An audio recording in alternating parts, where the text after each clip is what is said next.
A very good afternoon and one and all. Today I want to discuss about the Newton rings experiment.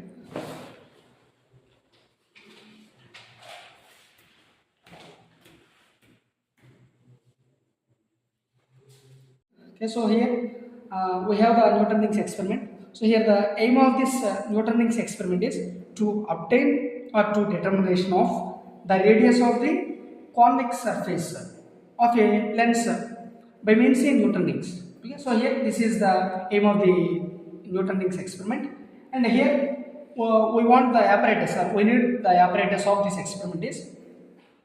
So here the sodium vapor lamp and the sodium vapor lamp. So the vapor lamp is inside the box, and the another one is a convex lens. Okay, and the another one is plano convex lens.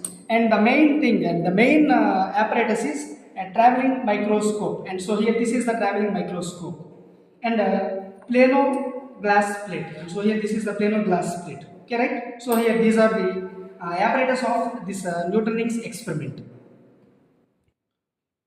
So we have the formula and the theory of this experiment. So okay, so I am going to discuss about the theory of this experiment. So here the theory of this Newton rings experiment is when a monochromatic beam, so of light coming from an extended source, so is incident on a combination of lens, plano convex lens and glass plate. So that is placed in this case. Okay, and shown in a part of it is reflected from the lower surface of the lens and a part. So after refraction, so through the film between lens and glass plate is reflected back from the surface of the plate G of glass plate G. So here these two parts are in a condition to interfere and give rise to a system of alternate dark rings and bright rings with O. So the point of the contact as the center. Okay, so here this is the theory of this Newton rings experiment. Okay, we have the formula of this Newton rings experiment. Okay, so here the formula of the Newton rings experiment is and the formula of this Newton rings experiment is the radius of the curvature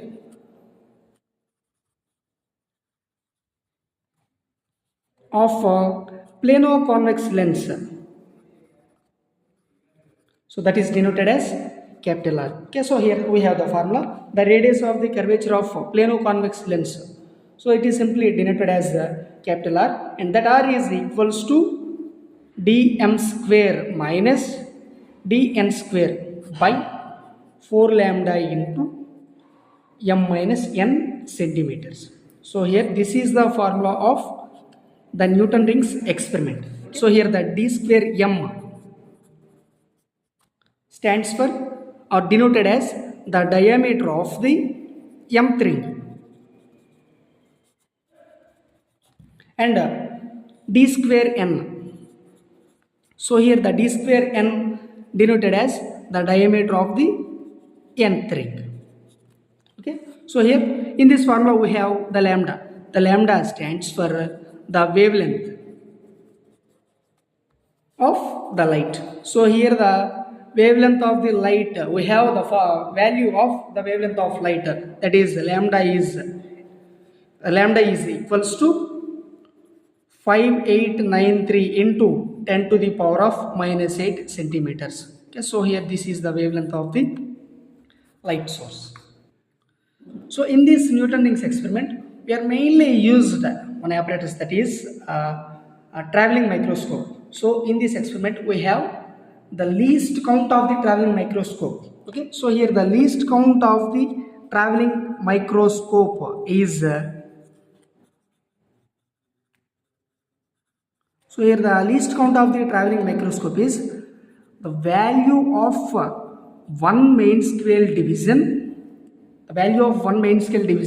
by the number of vernier scale divisions, means VST. So here we have the least formula of or the least count of the traveling microscope. So if the least count of the traveling microscope is that is equals to the one main scale divisions by number of vernier scale divisions. So here this is the formula of the least count of the traveling microscope. Okay, we have some precautions I will discuss you, and the first one is readings should be taken without any parallax error, and this is the main precaution of this experiment. And the other one is the lens and the glass plate should be perfectly clean for better rings. Okay, and the third one and the another precaution is while taking the observations, the microscope should be moved only in one direction to avoid the error.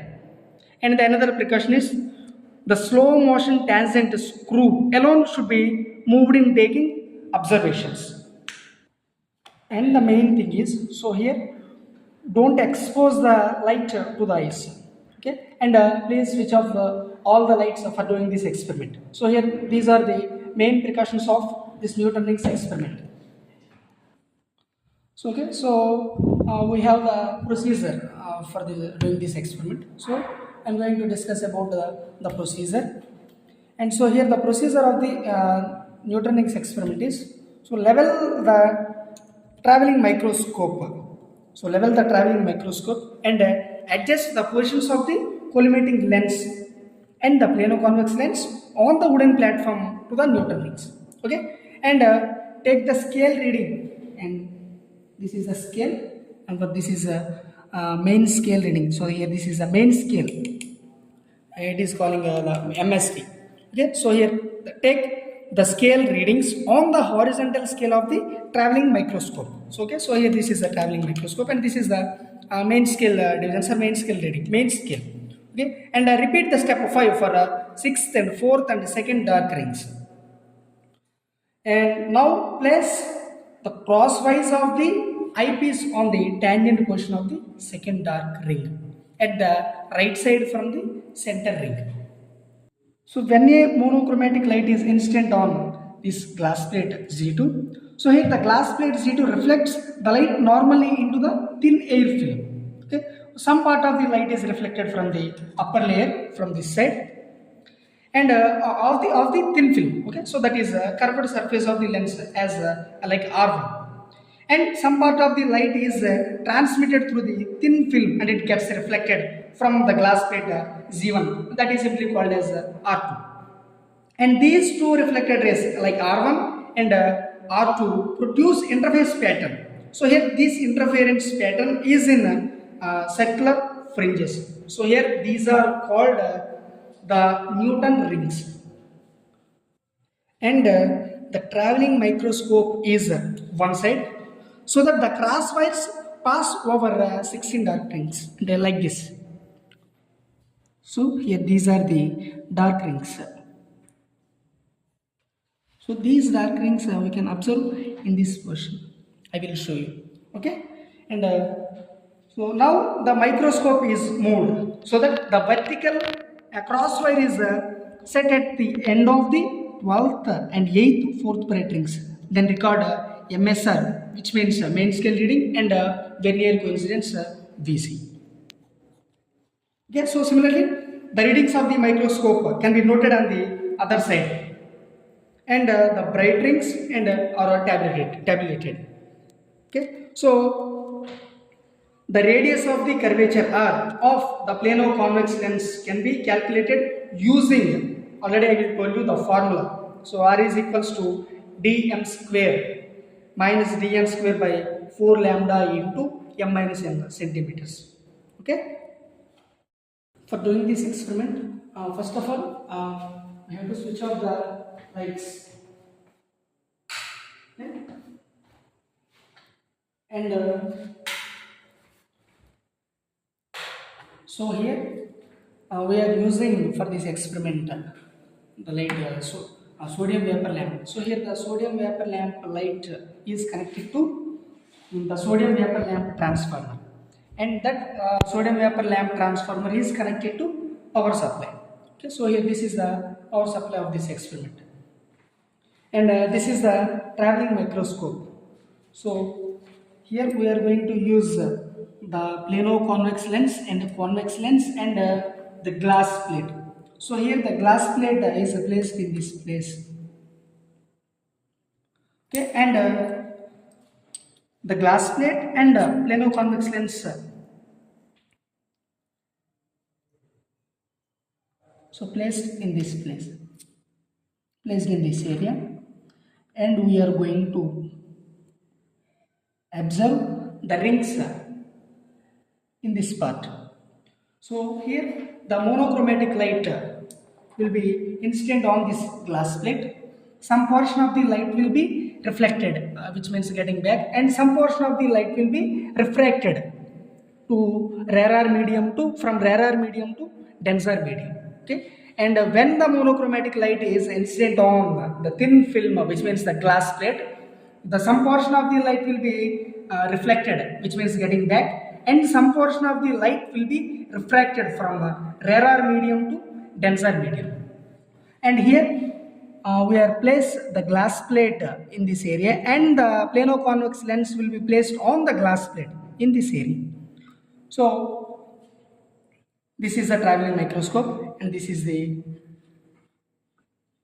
adjustment, and we are going to observe the Newton rings. So that light will be incident on this glass plate through this way, and in this glass plate or in this plano convex lens, the light should make the rings. So, and we are going to find out that rings. So the light will be formed, or the light makes the Newton rings like this.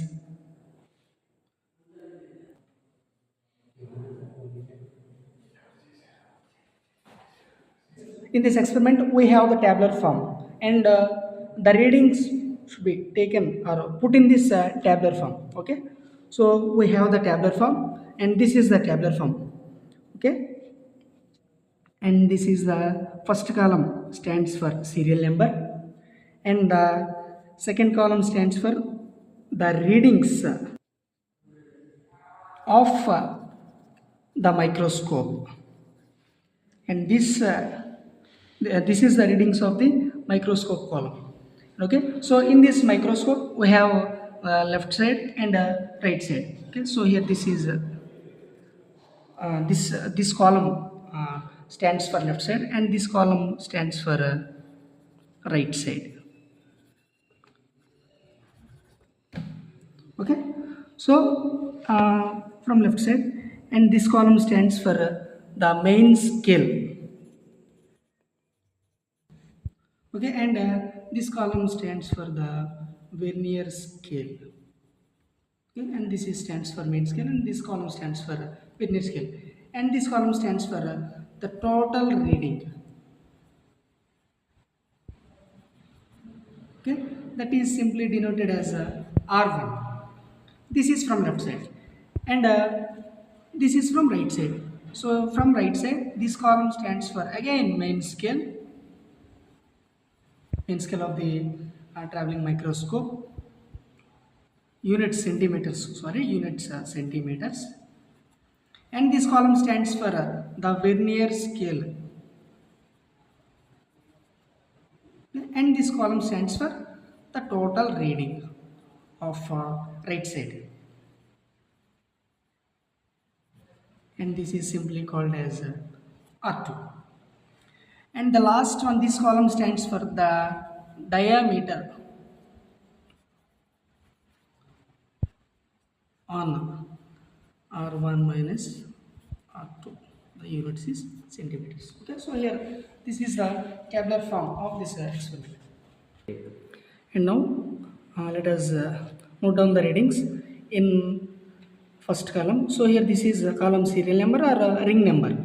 So here we can take the 15th ring, and the ring number is 15th, and the main scale of the 15th ring is 8.45 centimeters, and the vernier scale of the 15th ring is 21, and the total reading of the main scale and the vernier scale is 8.471 from left side, and from right side the ring number 15.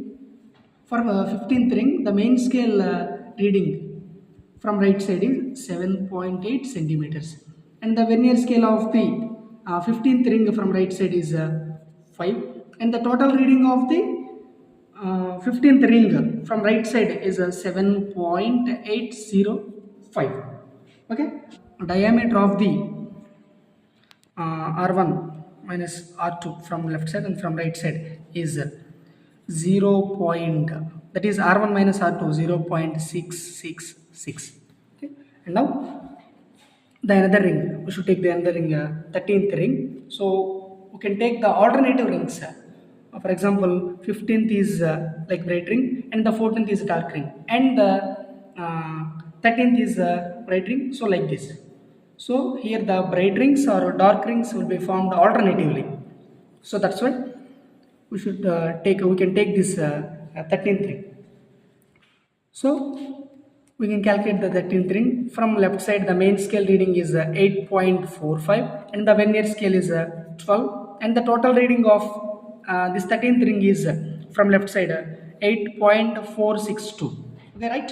And from right side the main scale reading of the 13th ring is 7.8 and the vernier scale is 19 and the total reading of the 13th ring from right side is 7.809. Okay, so here the diameter of the 13th ring from left side from right side, that is R1 minus R2. The value of R1 minus R2 is 0.653. Okay, we can take the another ring. We can take the another fringe or another ring. So 13 and 11th ring is the dark ring or bright. Okay, so for 11th ring from the left side the main scale reading is 8.4 and the 11th ring of the left side, the vernier scale of the 11th ring from left side is 26. The total reading of the 11th ring from left side is 8.402. So from right side the 11th ring, the main scale is 7.85 and the vernier scale is 9 and the total reading of the 11th ring from right side is 7.856. Okay, so here the diameter R1 minus R2 can be written as 0.57. Okay, so here these are the readings of this experiment.